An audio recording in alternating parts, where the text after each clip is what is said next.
Buenas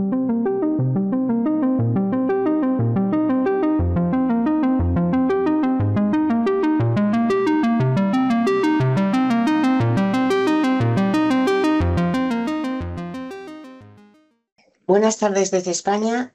Comenzamos entonces la sección de las conferencias plenarias en este segundo día del Simposio Iberoamericano Virtual de Neurociencias, dando la bienvenida en directo al doctor Juan José Martínez Jambrina, que como ven ya tiene preparada la presentación. Permítanme, antes de darle paso a su presentación, referirles una breve semblanza de su actividad hasta el momento. El doctor Juan José Martínez Jambrina, actual jefe de servicio de psiquiatría del Hospital Universitario San Agustín, es natural de León, España. Cursó su carrera de medicina en Salamanca y llevó a cabo su especialización en nuestra comunidad autónoma en psiquiatría. El doctor Martínez Jambrina es especialista en tratamiento asertivo ya desde 1996, cuando participó en la creación del primer grupo de asistencia psiquiátrica en la Agencia Antidroga de Madrid. Posteriormente puso en marcha el primer equipo de tratamiento asertivo comunitario en España, en el Hospital San Agustín, en el que desde 2007 asumió la dirección del área de salud mental, la que mantiene hasta el momento.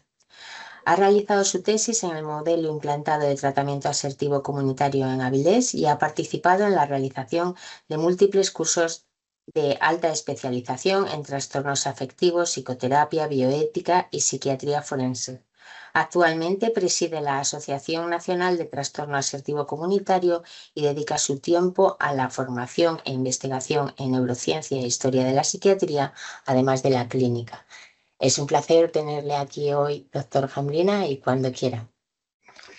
Muchísimas gracias, profesora Coto, y muchísimas gracias al Instituto INEUropa por esta invitación para estar esta tarde aquí con compañeros tan interesantes y ante los que uno se siente un poco abrumado, porque bueno, no dejó de ser un recién llegado a este mundo de la neurociencia. Y bueno, lo primero que tengo que decir es que el primer contacto y donde surge un poco el planteamiento de esta conferencia es de la tremenda sensación de vacío y de desconocimiento que tiene uno cuando contacta con compañeros de otras especialidades que trabajan de alguna manera desde otras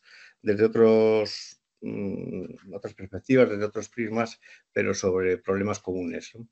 Y yo creo que es lo que pasa con la neurociencia. Yo voy a hablar, he puesto título Evolución y Neurociencias, pero bueno, en realidad voy a aplicar la neurociencia a lo que más cerca tengo, que es la psiquiatría.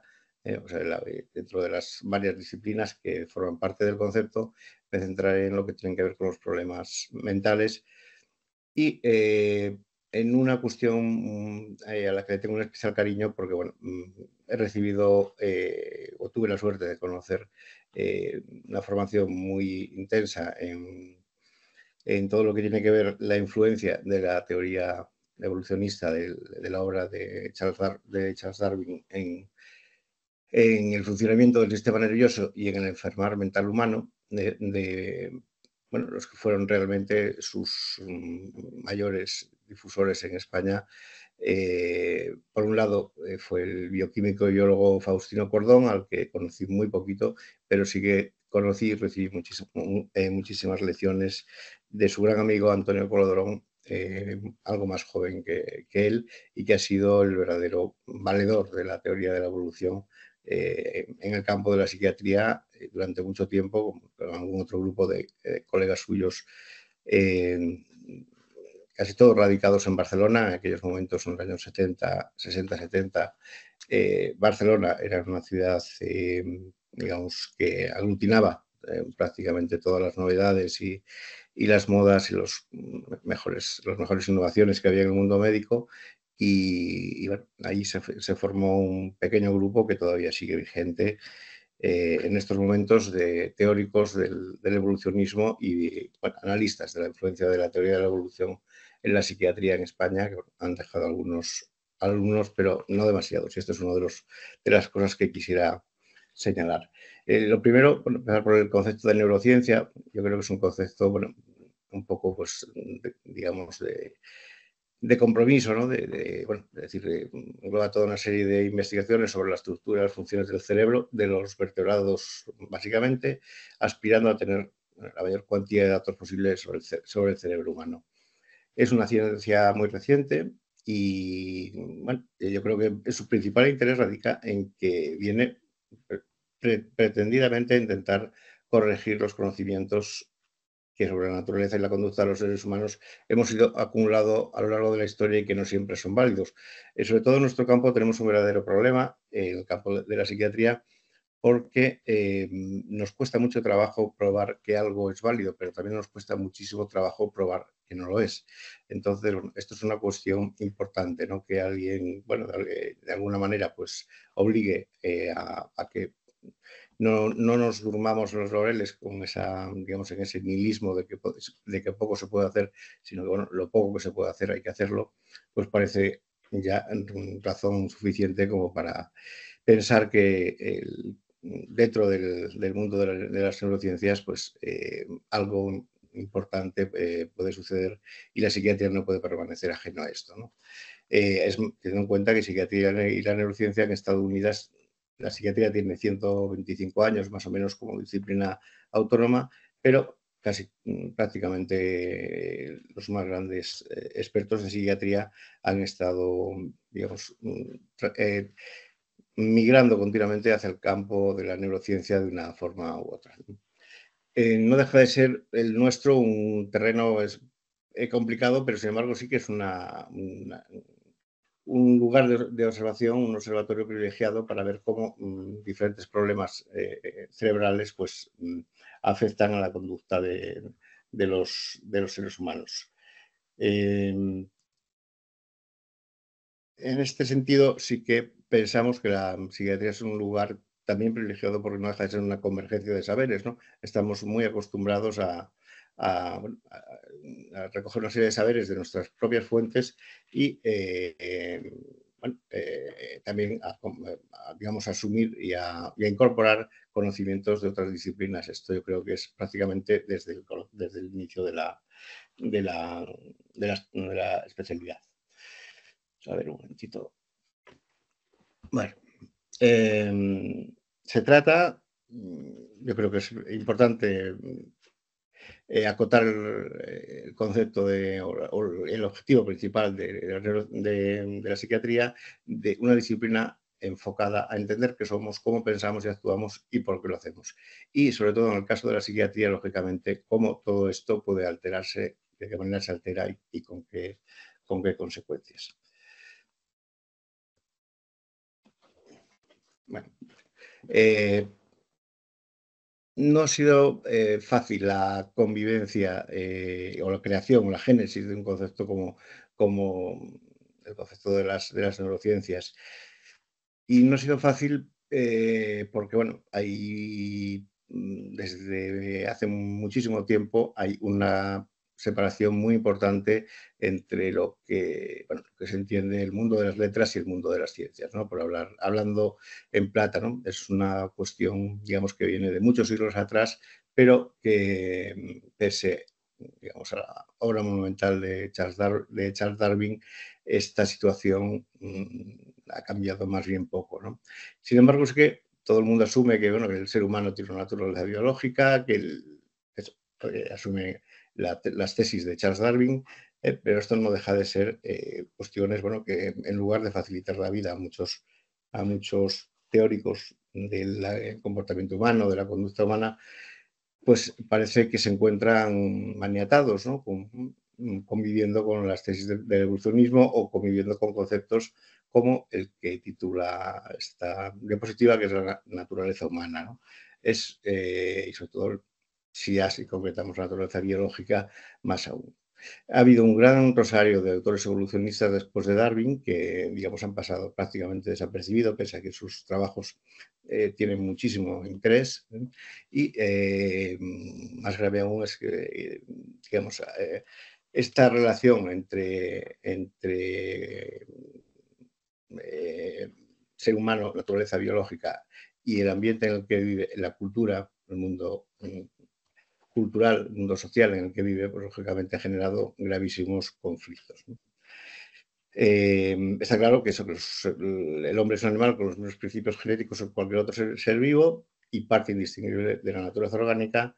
Esto es una evidencia que no discuten ni la literatura científico-social más reaccionaria, pero está claro que introducir un solo concepto de tipo biológico en el mundo de la cultura ha sido un proceso complejo, por no decir imposible, en muchas situaciones. Nos encontramos que pese a la obra de Darwin y la obra de muchos otros grandes teóricos digamos, del mundo de las neurociencias, la naturaleza y la cultura, pues son dos reinos independientes que han vivido prácticamente de espaldas uno al otro, eso sí, muy bien amparados por sus dualismos que no hacen más que perpetuar unos orígenes más cercanos al mito que a la razón. La aparición de la obra de Darwin fue un golpe muy importante a este tipo de relación digamos, tan enfrentada entre naturaleza y cultura. Y posteriormente, aportaciones sobre todo al campo de la antropología, pues han ido minando esa separación entre naturaleza y cultura y más o menos Darwin abrió la puerta a que pudiesen ser sometidos a estudios basados en los principios de la selección natural, hechos culturales.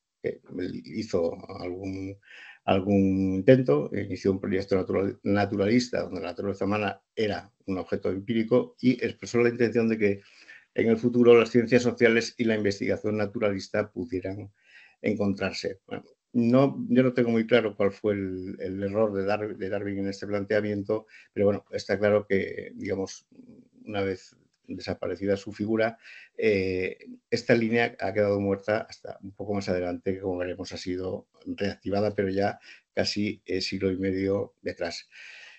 Volvemos a insistir en la tremenda carga de emociones, de sentimientos y de prejuicios desatados que siempre ha presidido la relación entre herencia eh, y ambiente, entre naturaleza, como puede ser también entre naturaleza y cultura.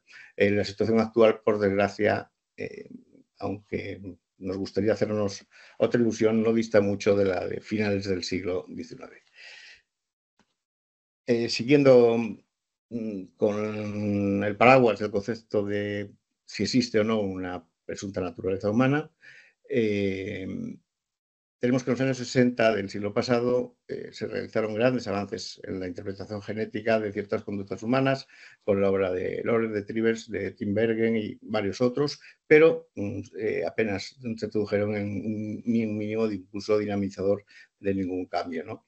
Sin embargo, en 1975, Wilson publica su famosa Sociobiología, es un autor muy cercano al mundo darwinista, al mundo de la investigación biológica y bueno, desató pues, una serie de incidentes muy importantes en las universidades norteamericanas, en ciertas universidades europeas. Bueno, fue vilipendiado, cada vez que presentaba hacía una presentación de sus trabajos.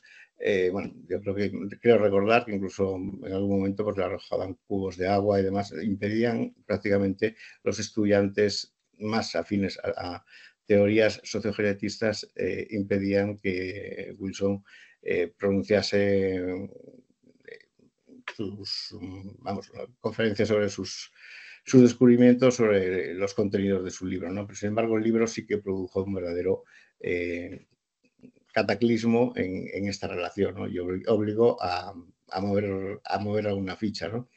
Pero bueno, ahí hubo un cierto movimiento, pero poco después, a cabo de los años 80, ya las aguas habían vuelto a su cauce y tanto unos como otros, pues bueno, pues decidieron adoptar esa solución salomónica de decir, bueno, vamos a quedarnos cada uno en nuestro sitio, tranquilitos, controlando nuestras disciplinas y demás, pero evitando enfrentamientos, ¿no? Hubo un esbozo de solución que fue verdaderamente fallido, ¿no? Que es que la cultura humana pasó a ser considerada como algo superior a los instintos y desligado de los instintos naturales del hombre, ¿no? Sería una especie de segunda naturaleza del ser humano, pero responsable de la radical singularidad humana, ¿no? Con lo cual, bueno, el triunfo de los, digamos, del sector más culturalista pues fue verdaderamente importante. Fue lo que se llama podemos decir, una pax romana bastante vergonzosa, firmada por una serie de, los que eran entonces representantes de las corrientes neodarwinistas y, sí, lógicamente, por los más relevantes científicos sociales de la época y, sobre todo, en los Estados Unidos, que son muy dados a este tipo de soluciones. La lucha por las academias, lo que comentábamos antes, por mantener el control de los campos de investigación y rechazar la introducción de cualquier otra disciplina, siempre está en la base de este consenso. Pero hay dos factores que pesan probablemente aún más en este desgraciado consenso que tanto ha retardado la investigación en algunos campos, ¿no? Que fue la imagen que se recogió, la imagen no, y la imagen y la realidad, ¿no? De la crudeza de los datos que emergían de los experimentos que se hicieron basados en investigaciones genéticas durante la Segunda Guerra Mundial, que todos sabemos que hubo millones prácticamente de crímenes de lesa humanidad. De hecho, prácticamente todo el desarrollo de la bioética actual nace del juicio de los asesinos, de los criminales nazis en Nuremberg. Y, digamos, esto es una publicidad verdaderamente dañina para la investigación biológica, que muchas veces, vamos, la mayor parte de las veces no tiene nada que ver con ese tipo de actos, pero como todo mal usado, pues acaba siendo contaminado por ese daño, ¿no? Ese tremendo daño causado, ¿no? Y aparte, la investigación biológica y en concreto la investigación genética tiene una grandísima limitación que no tiene la investigación social, ¿no? Que es que cuando trabajamos con poblaciones humanas se necesitan condiciones experimentales muchas veces inalcanzables, entonces los resultados que se obtienen muchas veces no pasan de ser meras conjeturas y deben ser bien valorados para no cometer otra vez disparates como los que ocurrieron durante la Segunda Guerra Mundial, ¿no? Yo creo que este es un tema que ralentiza también, complica mucho la investigación de base biológica, pero lógicamente no puede ser óbice para que, bueno, se firmen acuerdos del tipo de que la segunda naturaleza responsable de la singularidad humana proviene exclusivamente del mundo social, del mundo cultural. Bueno, insistiendo un poco otra vez, en el año 75, la importante obra de Wilson, la reactivación un poco de conflictos, suspicacias y ajustes de cuentas. Bueno, todo esto ha provocado que en los últimos años, ya bien entrado el siglo XXI, haya habido ciertos intentos de acercamiento, y precisamente desde este concepto, desde el concepto de naturaleza humana, que el sector más sociogenetista, más cercano al mundo, digamos, de la cultura, pues no le tiene especial aprecio, pero bueno, creo que ha acabado por asumir, porque de alguna manera Charles Darwin, como habíamos comentado, ya había iniciado un trabajo en esta línea.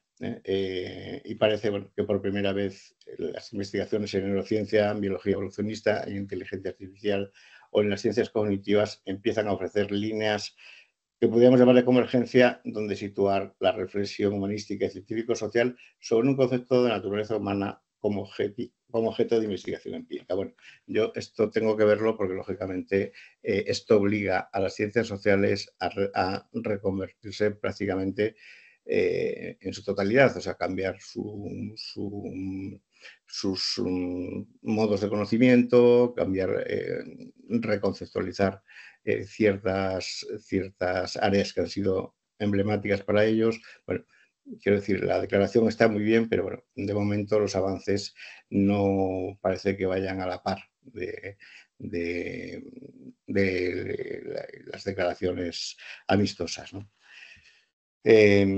Sí que leyendo la obra de algunos autores españoles ya citados previamente y sobre todo leyendo la obra de Iván Pavlov a través de Antonio Clodrón, que fue uno de los, probablemente haya sido el mayor difusor de la obra de Iván Pavlov, premio Nobel de Medicina y Fisiología en 1904. Una figura absolutamente magnífica, una figura absolutamente, bueno, está yo creo que entre los 4 o 5 científicos más relevantes de la historia de la humanidad, con Santiago Ramón y Cajal, con, con, eh, con Sigmund Freud, sin duda, con Galileo, pues, es decir, quiero decir, poco más. Yo probablemente, personalmente, desde luego valoro muy por encima del resto la obra de Pavlov y de la escuela que fundó, que era la Escuela Neurofisiológica Rusa, ¿no? Siempre muy cercana, muy, muy embebida de los presupuestos darwinistas. Tuvo un gran esplendor durante la vida de Pavlov, se continuó después con una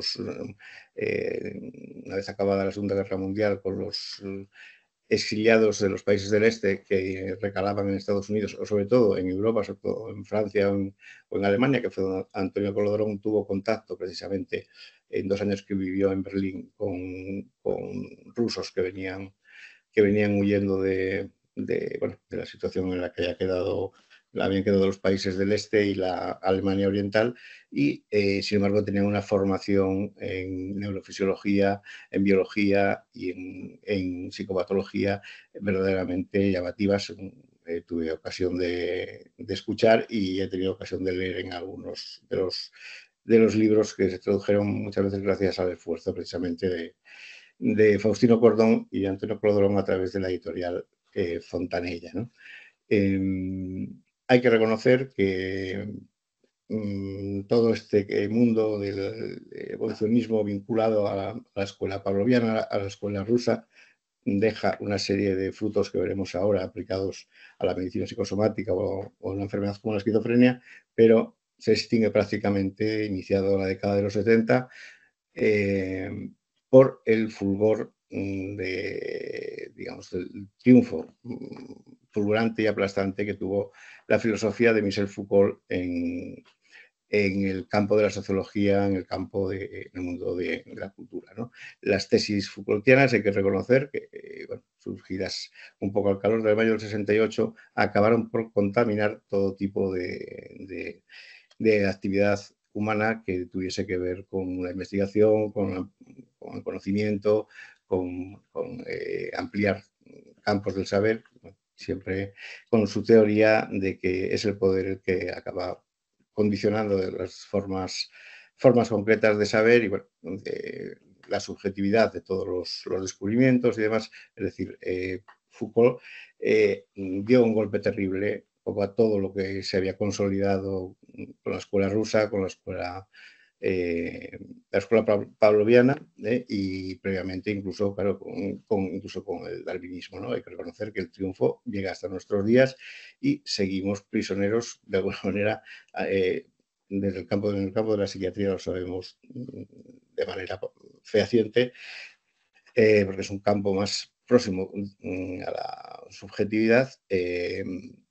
Seguimos prisioneros de este grandísimo éxito de un filósofo, un hombre que no estaba precisamente llamado a tener el éxito que tuvo, pero que sin embargo hay que reconocer que bueno, si tuvo esa capacidad para haber conseguido esta gran transformación, bueno, primero habrá que felicitar y ver qué hay de bueno en su obra, pero también habrá que revisar por qué ha sido posible una victoria tan llamativa y tan importante y que, lo queramos o no, está presente o ha estado presente en prácticamente formas de saber que distaban mucho digamos, del mundo cultural, del mundo sociológico, como era la propia investigación biológica, que también se vio condicionada por las teorías de Foucault al respecto, ¿no? Bueno, vamos a ver un poco ya más de forma más concreta y insistir en que la teoría evolutiva, es decir, una lectura atenta y una lectura, desarrollar un poco la formidable obra de Charles Darwin, es una de las vías que tienen que recobrar las neurociencias. Muchas que lo han hecho, muchas disciplinas en las neurociencias lo han hecho, cada vez, digamos, está más presente esta mirada, pero con frecuencia en lo que se publica, pues bueno, uno echa en falta mucha o una deficiente formación en nuestro caso, de clínicos, y en otros casos, bueno, pues de clínicos que hacen investigación en las obras de personas, bueno, como Pavlov, como la escuela generada por él, o como Antonio Colodrón, Faustino Cordón, y lógicamente otra serie de biólogos mucho más importantes o más importantes a nivel mundial, ¿no? Bueno, este es un libro especialmente curioso de 3 hermanos, los hermanos Castro Nogueira. A mí la verdad es que me parece una buena recopilación de un poco de lo que he venido comentando. Hay cuestiones que son muy personales suyas, y bueno, de alguna manera, bueno, pues, lógicamente uno puede estar más o menos cercano a esos conceptos, pero lo que es la visión general de lo que ha sucedido todo este tiempo en el mundo de la relación entre neurociencias, la teoría evolutiva y demás, sobre todo entre la investigación biológica y la investigación sociológica, dan cumplida cuenta, ajustan cuentas con personajes a los que se ha tenido un respeto reverencial, como es el caso de Emil Durkheim, con el caso tan conocido, o tan manido actualmente, como es el tema del suicidio. Y yo creo que es un libro que aporta muchísimo trabajo, con 3 personas que llevan prácticamente toda la vida dedicados trabajando en este tema. Es como su cuarta, quinta obra sobre este concepto. Y curiosamente, pese a que el término, vamos, el evolucionismo está muy, muy presente, y bueno, hay reflexiones muy similares a las que he expuesto previamente, falta una vez más la obra del gran Pavlov. O sea, es una cuestión curiosísima, como el mundo occidental no conoce apenas la obra del más brillante neurocientífico que ha tenido el mundo. Probablemente con Santiago Ramón y Cajal, pues es que a un nivel incluso yo creo que superior, porque bueno, cuando murió Pavlov estaba intentando someter al método experimental también las vivencias subjetivas del ser humano, no solo digamos, la parte objetiva, las funciones digestivas o las funciones respiratorias, además, pero bueno, los hallazgos de Pavlov, las aportaciones de él y de sus seguidores han salvado muchísimas vidas, han cambiado la forma de ver las relaciones humanas de manera indefectible, y desde luego nadie puede pasar, no puede permitirse digamos, este ostracismo al que se somete una figura que, bueno, entiende que en la España de Franco, alguien, no sé, algún científico que viniese de Rusia pudiese ser tenido en algunos años bueno, opiado, ¿no? Por venir de un régimen tan alejado al franquista, ¿no? Pero aún así, el resto de países europeos tampoco tienen apenas conocimiento sus obras, y sin embargo se reeditan constantemente, y sin embargo estamos hablando constantemente de reflejos, estamos hablando constantemente de condicionamientos, estamos viendo como todas las cuestiones que hoy las atacamos en las redes sociales, de cómo nos controlan, cómo nos manipulan, todas quedaron explicadas hace mucho tiempo en el laboratorio de Pavlov en San Petersburgo. Bueno, ya por centrarnos concretamente este tema, la relación entre las teorías evolucionistas y la psiquiatría. Bueno, decir que desde que aparece la obra de Darwin en 1859 hay toda una serie de figuras científicas que se dedican a a buscar una base científica para ver cómo se organizan y cómo se desorganizan las funciones nerviosas, ¿no? Que es uno de los temas básicos en la psiquiatría. Y ahí, pues, bueno, pues neurólogos, psicólogos, filósofos, pues son los que suministran a la psiquiatría una perspectiva científica. Son nombres grandísimos, como lo es Claude Bernard, como lo fue Spencer, como lo es Jackson. La obra de Jackson es el padre de bueno, da nombre a las epilepsias jacksonianas, con su definición de la patología nerviosa como contrapartida del proceso evolutivo. Jackson identificó dos procesos en el proceso patológico. Cuando había una agresión al sistema nervioso, había una suspensión de las funciones de los centros de control de los centros superiores y a la vez se liberaban los centros inferiores y daban una serie de síntomas menos llamativos, que eran los síntomas minúsculos. Es una obra verdaderamente llamativa, la dio en una serie de conferencias que eran las Croonian Lectures. Bueno, yo creo que circulan todavía algunos ejemplares, creo que fueron 3 conferencias, pero es verdaderamente maravilloso contemplar cómo en el siglo XIX alguien tenía esta intuición de ver así procesos como la epilepsia, como bueno, lo que entonces era, no era ni siquiera demencia precoz todavía, pero bueno, fue capaz de intuir digamos, este funcionamiento y este mal funcionamiento del sistema nervioso en la patología. Luego llega la obra de Pavlov, como hemos comentado, con la pérdida de los condicionamientos más recientes, es lo que aparece casi siempre en toda la enfermedad mental, y pasa a tomar relación, lógicamente, los condicionamientos más antiguos y las readaptaciones que puede haber sufrido el sistema nervioso en crisis previas, ¿no? Von Monaco fue otro de los grandes autores. Habría otros 5 o 6 autores más interesantísimos, pero vamos a seguir adelante. Bueno, la figura de Antonio Colodrón nace en el año 31 en Valladolid, muere en el año 2018 en Madrid, prácticamente, bueno, con un olvido verdaderamente penoso y lamentable para la aportación que había tenido en su vida digamos, al acervo de conocimientos de este país, ¿no? Colaboró muy cercanamente con Faustino Cordón y uno de los grandes aciertos de Antonio Colodrón fue introducir la obra de Ludwig von Bertalanffy a través de la teoría general de sistemas. Yo creo que es un libro que toda persona que trabaje en el mundo de la neurociencia debería conocer de manera obligatoria, y sin embargo es un libro archi desconocido. Es del año 1968 y bueno, no solo da una visión del funcionamiento de la fisiología y el funcionamiento, digamos, a nivel celular del ser humano, sino que posteriormente se ha aplicado también al funcionamiento de otros sistemas, como puede ser el sistema familiar, ¿no? Hay terapias, como son la terapia familiar sistémica, que tiene su origen también en las teorías de von Bertalanffy. Es verdaderamente importante conocerlo y es otro de los grandes autores del pensamiento evolucionista.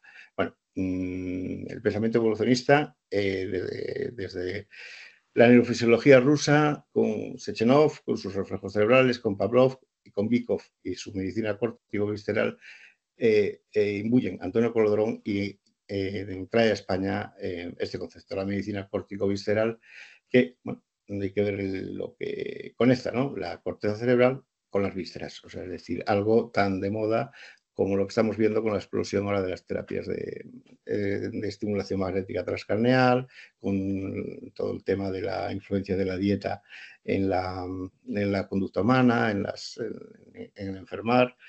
O sea, es decir, toda una serie de conceptos que manejamos hoy y que están descritos en el pequeño librito que es la medicina córtico-visceral, pero un libro sumamente interesante que creo que es del año 1966.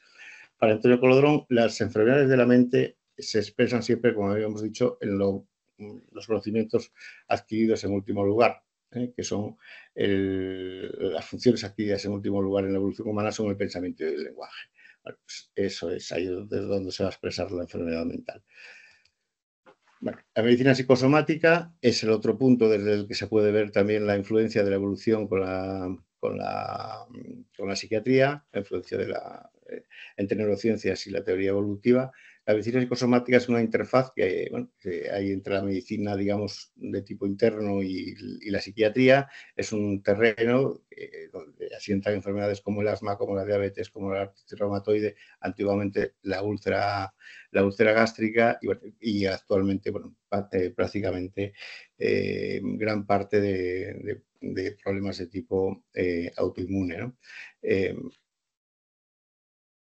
Eh, ya desde Galeno se hablaba bueno, de la influencia de las pasiones a la hora del enfermar somático y bueno, eso es un poco lo que recoge la medicina psicosomática. Es un concepto que ha quedado prácticamente arrumbado, dividido entre la psiquiatría y la medicina interna, pero seguimos viendo pacientes que no encuentran acomodo, muchísimos pacientes que no encuentran acomodo en ninguno de los dos campos, ¿no? Es decir, de la parte psiquiátrica bueno, no se aborda bien la parte somática y viceversa, ¿no? Muchas veces visitan frecuentemente a especialistas en problemas digestivos o problemas eh, reumatológicos y demás, y hay un componente psíquico muy importante en sus vidas que pasa desapercibido. Freud fue uno de los grandes de los grandes exploradores de la medicina psicosomática.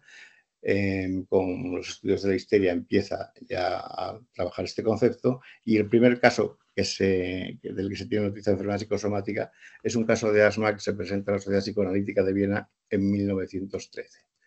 Se empieza a trabajar ya con el concepto tan familiar hoy en día de la influencia de las emociones en el enfermar humano. Hay varias escuelas en la medicina psicosomática, una en Chicago, otra francesa, desarrollada por Pierre Martí, que tiene una influencia muy importante en los aspectos psicológicos del cáncer, por ejemplo. Y luego está la medicina córtico-visceral, desarrollada por Antonio Colodrón, basándose en las exploraciones en la reflexología de Bikov. Especialmente relevante, bueno, es la figura de un médico español que es Juan Rof Carballo en este tema, pero bueno, desde otra perspectiva que es la medicina antropológica que no vamos a tocar. Bueno, la medicina córtico-visceral bueno, está muy basada en la obra de Pavlov y está basada precisamente en que Pavlov con su reflejo condicionado había conseguido provocar lesiones somáticas en sus perros, en sus torres del silencio, en el Leningrado, ¿no?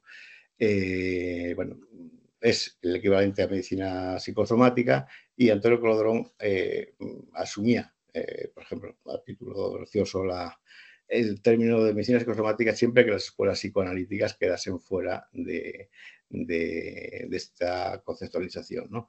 Es decir, tenía una especial aversión a algunos conceptos psicoanalíticos y, lógicamente, bueno, lo dejaba claro siempre que podía. Bueno, el gran concepto de Antonio Colodromo es el concepto de acción humana. Es actividad mutua de las partes orientada a lograr un resultado adaptativo de la totalidad que a su vez genera una información aferente sobre la eficacia de ese resultado.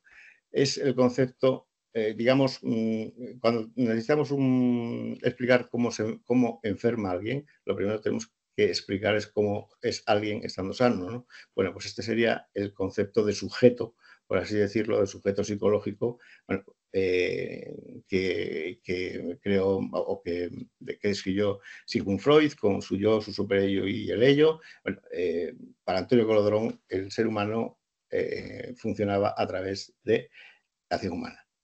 Es diferente del mero acto de conducta, es un concepto mucho más amplio, muy asentado en el evolucionismo y emparenta, por ejemplo, con los modelos de vulnerabilidad de Subin y Spring, con otros que tienen que ver, que explican los trastornos generalizados del desarrollo y, desde luego, dan un marco de investigación mucho más seguro y mucho más sólido que el que suministra el hegemónico modelo biopsicosocial que muchas veces nos confunde más que aclara, ¿no? Pero bueno, es para leerlo con calma y pienso que sigue siendo vigente el libro de la acción humana de Antonio Colodrón. La enfermedad como respuesta es otro del libro suyo del año 70 y pico y es un derivado de la medicina córtico-visceral, libritos de unas 50-60 páginas verdaderamente maravillosos y que conservan bastante vigencia. Este es el libro más vendido de la editorial de la editorial Alianza Editorial. Es una obra de Pavlov, Fisiología y Psicología, un libro maravilloso, prologado por Antonio Codrón también, y que es el que más dinero ha dado, por lo que tengo entendido, a sus editores. Bueno, a la hora de expresar, de dar cuentas de la enfermedad mental, bueno, siempre ha habido varias explicaciones, una explicación mágica, una explicación básicamente pensando que es una patología estructural sin más, un modelo sociologista y luego la visión evolucionista como trastorno de la acción humana, como una enfermedad del hombre, enfermedad de la mente humana. No es una patología celular del sistema nervioso, no es una patología de las células, es una enfermedad del hombre digamos, visto en conjunto, lo que causa una enfermedad mental, en concreto la esquizofrenia, ¿no? Bueno, hay una serie de ventajas de la perspectiva evolucionista de la esquizofrenia y, bueno, ya por ir cerrando esta exposición, vamos a ver qué nos depara el futuro. Tenemos ante nosotros una gran, digamos, fase de reformulación de conceptos en los ámbitos del sistema nervioso, porque bueno, el propio concepto de sinapsis, que hasta ahora era el centro hegemónico de la neurotransmisión, pues aparece ya, como dice mi querido Fernando de Castro, muy manipulada por los astrocitos en las sinapsis tripartitas, y bueno, esto ya lo entienden los expertos, que es el peso relativo de las EFAPSIS, de las sinapsis eléctricas en la neurotransmisión. Bueno, me gustaría recalcar un artículo de Carlos López Otín que resume también de alguna manera todo esto que he intentado hablar en estos 40 minutos. Es un artículo publicado en el año 2021 en la revista Cell, que se titula Hallmarks of Health. Es un artículo verdaderamente maravilloso y que abre una serie de vías de trabajo importantes para el futuro y que incorpora la mirada evolucionista a la investigación en neurociencias y en otros planos del funcionamiento del ser humano. Bueno, empiezan a aparecer, este es uno de los últimos artículos aparecidos, el evolucionismo como puente entre lo biológico y lo social, para acabar de una vez y fundir estos dos planos que nunca debieron estar separados, la parte biológica y la parte social. Vamos, es increíble cómo se ha podido hacer tan mal esta relación a lo largo de la historia. Estas son aportaciones, digamos,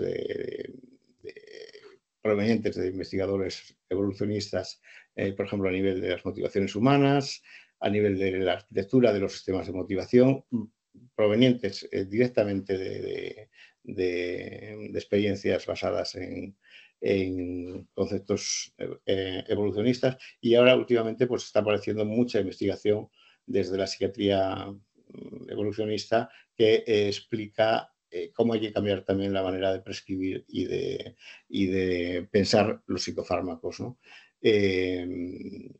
Hay toda una serie de sistemas de conocimiento de análisis de la conducta desde la teoría de la evolución. El concepto de attachment es un concepto básicamente evolutivo y es uno de los targets que tiene ahora la investigación farmacológica. Nassir Ghaemi, que es uno de los grandes teóricos también de la influencia de la teoría de la evolución en el enfermedad psiquiátrico grave, insiste en que si seguimos tratando con psicofármacos síntomas y no enfermedades, es como si durante la infección nos dedicáramos a tratar solo la fiebre en lugar de buscar la infección que es subyacente, ¿no? Con lo cual hay que cambiar el objeto de nuestro tratamiento y debemos dejar de fijaros tanto en el concepto de tratar síntomas y pasar por ejemplo, el acrónimo GOAL es un acrónimo, un esquema verdaderamente interesante porque valora antes que el síntoma la funcionalidad del paciente, ¿no? Y incorpora dos miradas muy curiosas. El foco en la adaptación del paciente al medio, que es digamos, un parámetro muy importante, mucho más que los síntomas, para saber si hay que medicar o no. Y después la validez ecológica, lo que se llama la validez ecológica, y bueno, lo define Adolfo Troisi como Leave Your Office, ¿no? Hay que ir y acercarse a la cama del paciente, al lugar donde vive el paciente, para hacer una buena evaluación y una buena valoración de las necesidades del paciente. Esto se llama validez ecológica y es importantísimo también a la hora de la prescripción. Bueno, aquí aparecen una serie de conceptos de última generación, casi todos de origen, digamos, evolucionista o con autores evolucionistas, y este es uno de los riesgos que tiene este tipo de campos, ¿no? Que aparecen también muchas veces conceptos que uno no sabe muy bien cómo tomárselos, pero que seducen muchísimo a los investigadores, a los más jóvenes, y sin embargo, bueno, con el tiempo, como dice el refrán, al cocer suelen mengar, ¿no? Menguar. Hay algunos muy importantes, como el concepto de attachment o de mismatch, que en el caso del TDAH pues, bueno, se explica de esta manera. Bueno, parece un poco simple.